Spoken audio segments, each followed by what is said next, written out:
Hi friends, please subscribe to Amravati Media and press the bell icon for more latest updates. Botsa Satyanarayana latest health update ఇదే. ఏపీలో YCP senior నేతలలో ఒకరైన ఉత్తరాంధ్ర నాయకుడు బొత్స సత్యనారాయణ అకస్మాత్తుగా అస్వస్థతకు గురయ్యారు. విశాఖలో పార్టీ పిలుపు మేరకు నిర్వహిస్తున్న వెన్నుపోటు దినం నిరసనలలో పాల్గొంటున్న సమయంలో బొత్స అకస్మాత్తుగా కళ్ళు తిరిగి పడిపోయారు. దీంతో వైసీపీ నేతలు ఆయన్ను హుటాహుటిన ఆసుపత్రికి తరలించి వైద్యం అందించారు.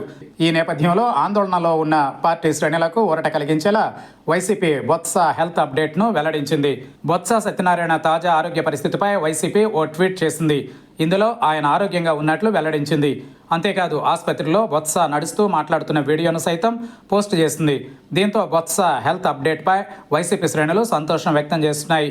ఇప్పటికే బొత్స ఆరోగ్య పరిస్థితిపై పదుల సంఖ్యలో ఫోన్లు వస్తుండటంతో వైసీపీ అధికారికంగా వివరాలు వెల్లడించి వారికి ఊరటనిచ్చింది. బొత్స సత్యనారాయణ గత ఎన్నికలలో ఓటమి పాలయ్యాక ఆయన్ను వైసీపీ ఎమ్మెల్సీగా గెలిపించుకుని మండలిలో విపక్ష నేత హోదా కూడా ఇచ్చింది.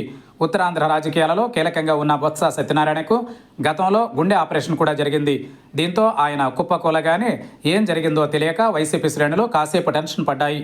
చివరికి విశాఖలో ఆసుపత్రిలో ప్రాథమిక చికిత్స అందించిన తరువాత ఆయన కోలుకున్నట్లు తెలుస్తోంది.